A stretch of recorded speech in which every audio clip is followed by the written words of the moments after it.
Today, we are going to be talking about my favorite ways to make money in the middle, i.e. millions in the middle, being the middleman.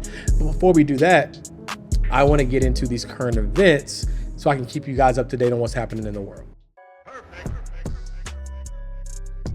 Today, you're in for a treat as we both dive in together on this new format. I don't have a teleprompter, so I will be glancing at my notes a little bit, but I want to make sure that I'm able to give you guys some real-time updates when it comes to what's going on in the world, what's going on in the markets, so that you don't have to be sourcing information from every which way. You can get it from your boy. All right, so let's dive into this new format.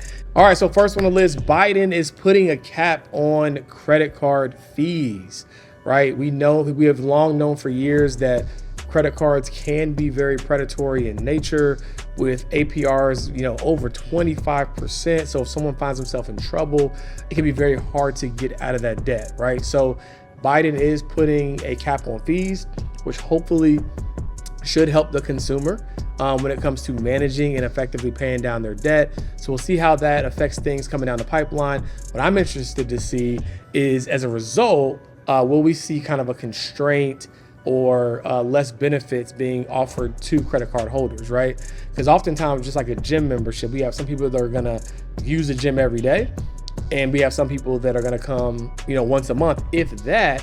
And what happens is that allows the gym to kind of basically, exploit the system a little bit. Same thing with credit card, right? There's a handful of people that actually know how to use it. And for those people, right, yes, they get the rewards points, they get the benefits, but the credit card company is really designed for the person who's going to be paying high interest. And that is how they can, manipulate it to where it's like, all right, cool. Like George over here we're not getting anything out of him in terms of interest, and he's getting all these benefits, but the 90% of the other population, that's where we make our money. This is going to limit that a little bit. So we'll see how credit card companies like Amex respond with their features, benefits, credit card lounges, etc. We've already seen some pullbacks in that space in terms of like what you get access to. So it'll be very interesting to see if this change trickles down to the consumer. All right, next up we got Ray J. Ray J sells shares of Raycon Global to a large television network. Ray is a very business savvy move on Ray J's part. A lot of people have a lot to say about Ray J. What we can say is he is pretty doggone business savvy and or has some great advisors around him, right? So this move is netting him out. Don't quote me on the exact amount, but I know it's north of, I think, $20 million.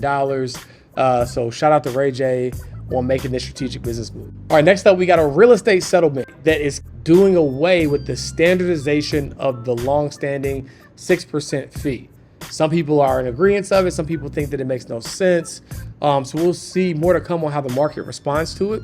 But essentially, this means that the buyers and sellers have more say in how this process works, right? Some argue that this could be great for the market. Some argue that this could not be so great because historically, buyers typically don't pay a commission at all, right?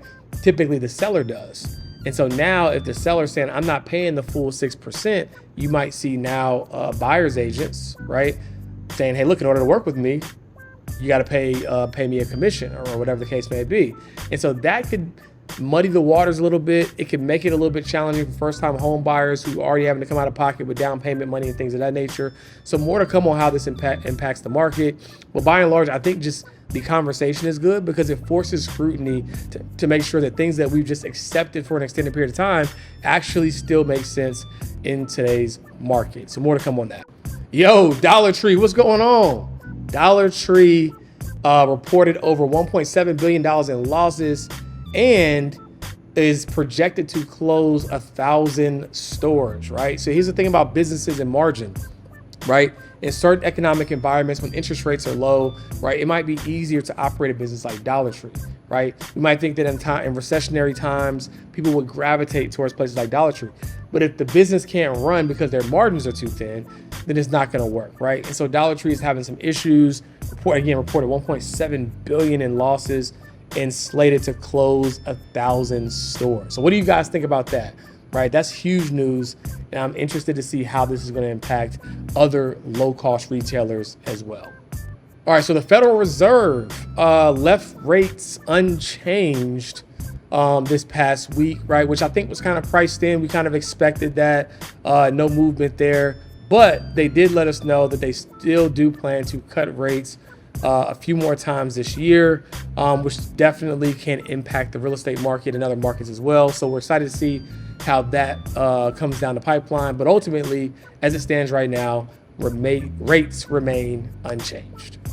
In IPO news, Reddit shares surge on their initial IPO at a valuation currently, or as of this video, at $6.4 billion.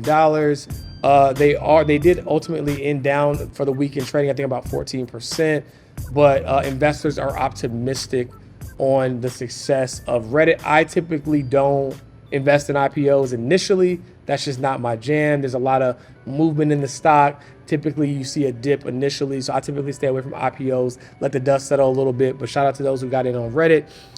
We're excited to see where this particular stock goes. Do you guys use Reddit? Let me know in the comments. All right, and in other exciting news in the stock market, Chipotle announces a 50-to-1 stock split, right? Chipotle has been absolutely crushing it for a while now.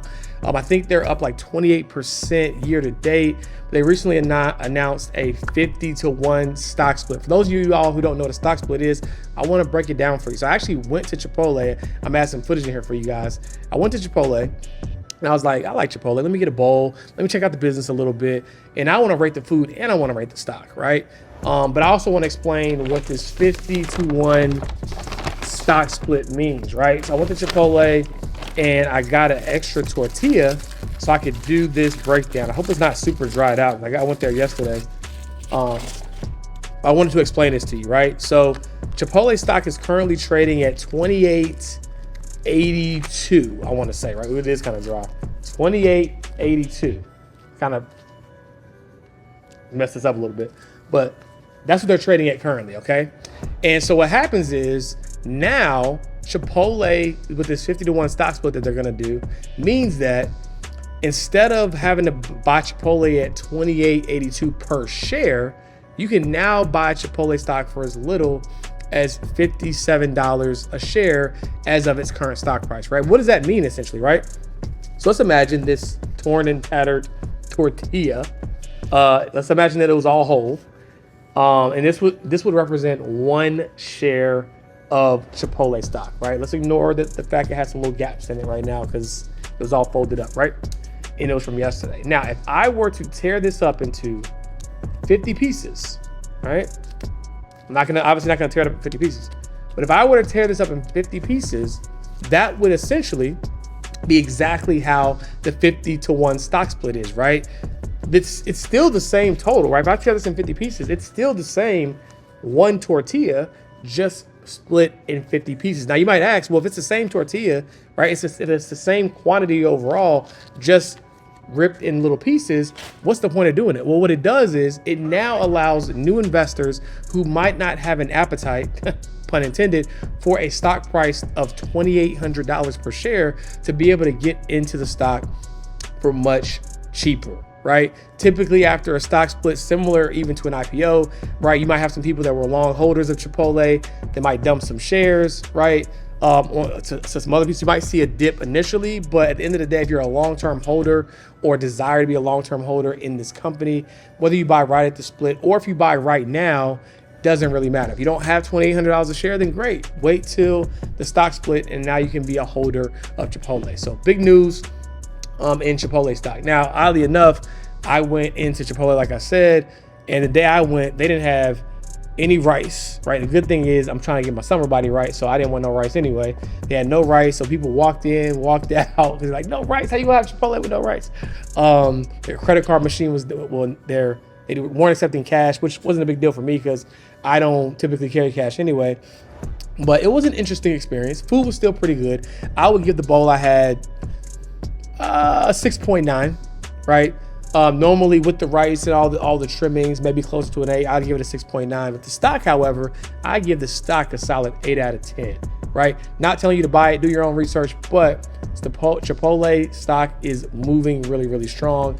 Has been for a while, and it might be something worthwhile owning, especially now that it's becoming affordable on the news of this stock split.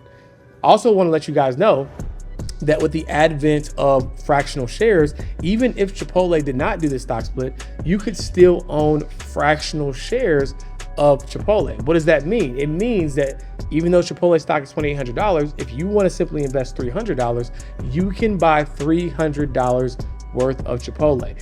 And the pushback I always get is like, well, if I'm only buying a fraction of the share, is it still meaningful? Is it still good? My response always is typically a pizza analogy, but I'll give you a Chipotle analogy.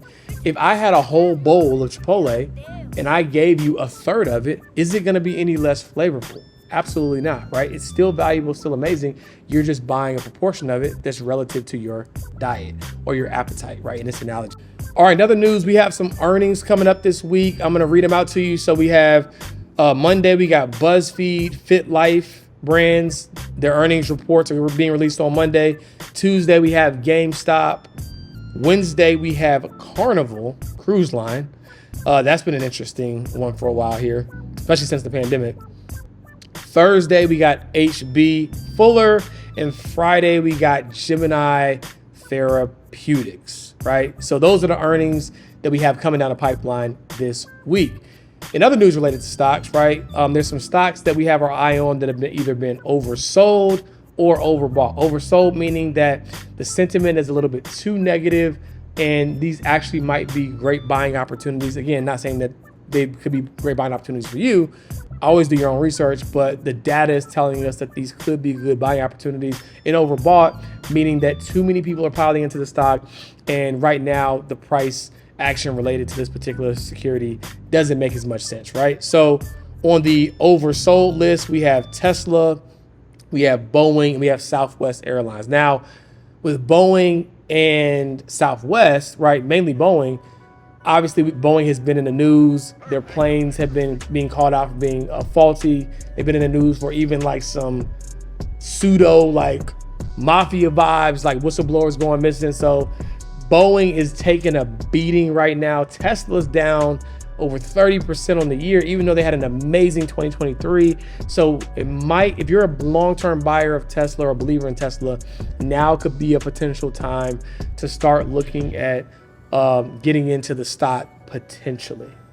All right, and when we look at some of the overbought stocks, right? Now we have stocks like DuPont de Nemours, Targa Resources, and Garmin, right? These stocks, based upon our indicators, are looking overbought. So if it's a position that you currently hold, if you're not a long-term believer in it, it might be time to trim some of it. And if you are interested in it, you might want to wait for a potential pullback according to the data, right? Because these stocks are currently overbought. It might not be the greatest time to enter. All right, and so for today's Financial Freedom Fast Lane topic, how you can make millions in the middle. All right, so oftentimes people get discouraged from entrepreneurship because they feel like, oh, I have to become world class and become an expert at this thing. It's going to take time and it's going to take me forever to start making money, right? Which is a misguided assumption, but I can understand the sentiments of like just feeling a little bit intimidated on not being a super expert on any particular topic, right? Which is why I'm so glad that there are ways for you to make millions in the middle and you don't have to be an expert. I'm gonna break it down to you like this, right? So the market is really based upon three principles. You have a buyer, you have a builder, and you have a broker. You have someone that wants to buy something, right? That's common sense. That's the only way people make money in markets. You have someone that has the technical expertise on how to build something. And then you have a broker, a system or a person who connects both people. And that's where you come in, my friend, by being that middleman, being that broker, that conduit that connects both people. Right? Earlier, we were talking about real estate and how there's putting a cap on the fees, or really the industry is changing in general, and you have the ability to negotiate the fees, right? Well, if you think about it, a real estate agent is just that, a middleman, right? You have the buyer, the person who wants to buy the house.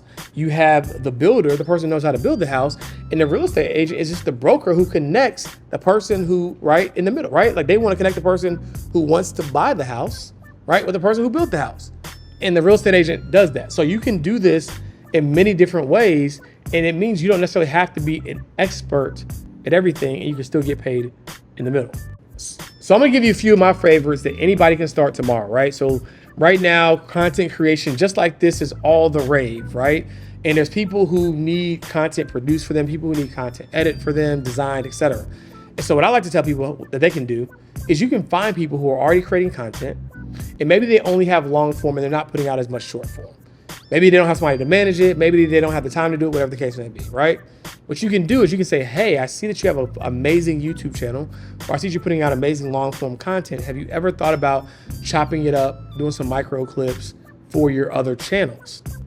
They're gonna say yes, they're gonna say no, right? Well, I have an agency that can take your long form content and get you 3 to 5 videos per video that you already have. But that'd be something that you're interested in, right? Now you might be saying, well, George, I know nothing about video editing. Why would I go out having this conversation? Well, the reason why you would go out and have this conversation is because you can go to a website like Fiverr.com and you can literally find somebody who can edit short form videos for pennies on the dollar. So what you would want to do is you want to submit for a sample, get an idea of their workflow, their timing, if they're able to deliver based upon, what they say they can do. And one of the ways to kind of mitigate that is look at their reviews, only choose somebody who has at least like 4.8 or above and has 100+ reviews, because you have your pick of the litter. So get somebody who it looks like they already know what they're doing, submit a sample, make sure you really understand their rates. And then now you can use that. Let's say they charge $5 a video. Now you can charge $20 a video, right? And I would encourage you not to do standalone videos. I would encourage you to do like packages. And now you can package those videos together. Say, hey, look, I'll do 30 videos a month, i.e. a video a day for XYZ price. And as long as you have margin between what it would cost you to get it done by this Fiverr person and what you're gonna charge, you didn't have to be the video editor. All you had to do was be the broker in the middle to connect both people. Now you might be saying, well, if that's the case, why would someone pay me to do that? Well, convenience is a tax on the lazy. They might not know that this process exists. They might not want to manage it. And that's why they're not doing it. The reality is, if they knew it was possible, they'd be doing it right now, right? If they wanted to do it, even if they knew it was possible, they'd be doing it right now. So there's an opportunity. Some people are going to say yes. Some people are going to miss your messages. Some people are going to say no.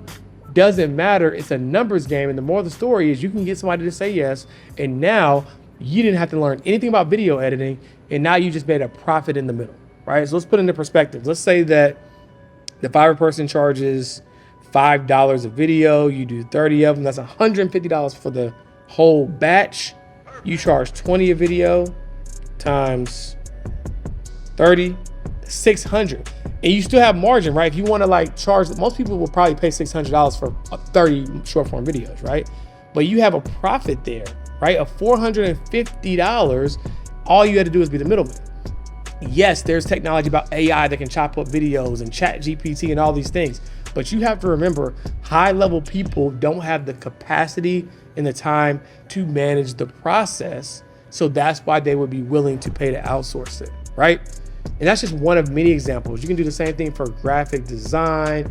You can do the same thing for social media management. The way that I figured out that this actually works is that in 2018, I believe it was, I actually tested this out and I started a digital marketing agency just for shits and giggles. I wanted to see if I could test this theory. And I found a client and I said, hey, look, you have a great, amazing brand, but your social media doesn't seem like it aligns with the vision of your brand or where your brand is perceived to be. Am I missing the mark here? He said, no, you're actually right. Hey, we have a great agency where we can create the content for you and we can manage it for you. You don't have to worry about doing anything. It's gonna cost you $2,500 a month. That's it. Are you interested? Obviously, I gave them a little bit more sauce than that in terms of like the benefit and the value add, right? More of the story is they said yes, right? And now we got a client on retainer for $2,500. And I found 2 guys locally, one who was a videographer and one who was a social media manager. Both of their rates were about $600 a piece. And I was profiting like at 50% because I paid them their regular rate and then charged $2,500, right? I don't know anything about social media management. I don't know anything about video editing, but I was able to start a digital marketing agency off of that. Now I could have gone on to grow and scale it infinitely. We worked with a former athlete to the Panthers and all sorts of stuff, but it became a little bit distracting for me from my main thing. I validated that it worked. I sold it to my business partner and I moved on. But I was able to do it and we didn't even have a website. Why? Because people don't really care about that. They just care about the product. So if you were to literally go to some top influencers, take their existing content, go get it chopped up, you could literally use that as your sample portfolio. Now, you don't want to go around and saying, hey, I work with these 10 people, but you can say, hey, here's an example of the quality of the work that we can do, right? And now that's in your portfolio because you found somebody on Fiverr, you paid them to do it, and now you have those digital assets, right? So that is how you can make millions in the middle. And again, you could do this in so many different industries, but we live in a digital age now where people are creating content and graphic design and video editing and things of things of that sort. So I wanted to highlight that, but you can essentially do this in any industry. So I hope that that's helpful. Let me know in the comments what middleman business are you gonna start and execute on immediately? Go to Fiverr right now. You could be a copywriter. You could do people's email marketing. You could leverage ChatGPT. Again, yes, unless you're living on a rock, people know that they could do this stuff, but they don't do it. I'm a prime example. I pay a copywriter thousands of dollars a month to do our email marketing because I don't have the ability to manage the process, go on ChatGPT, put all the emails, make sure that it's all right, make sure it's scheduled, make sure it's sent. I don't have the capacity to manage that. So I still pay this person thousands of dollars a month to do it. Not to mention, when you leverage things like AI or these other tools, even if that's the pushback, now you can just increase your output relative to the fact that this technology exists. What do I mean by that? What I mean is you can essentially say, okay, cool. Well, normally a copywriter might charge $1,500 a month for 8 emails a month or something like that, right? Because they have these AI tools that can pump out more content, they might say, well, shoot, I can do 30 emails a month. Doesn't really matter because you basically have no additional incremental cost, just a little bit more time, which even that's relative because a tool like ChatGPT or whatever the case may be is doing all the heavy lifting. So ask yourself what opportunities exist where I don't have to be the expert. I can be the broker. I don't got to be the builder. I don't got to be the buyer, which literally eliminates all excuses because the buyer has to have the money. The builder has to have the skill set to build. All you got to do is connect the dots, right? So let me know what comes to mind for you. I guarantee if you flip your couch over, it's going to say made in Indonesia, made in China, made wherever, right? But it was probably sold on Wayfair or IKEA, right? The American dream was made in China. Anyway, folks, thanks for tuning in to another episode of Financial Freedom Fastlane. Let me know if you enjoyed this format with the news in the beginning. I know you guys are used to me getting right to the topic, but I hope that this was helpful. We're going to evolve it. It's going to get better, but I just wanted to test this out so I could be your go-to resource for things that are happening in the world right now. As always, freedom is for sale if you're willing to pay the price.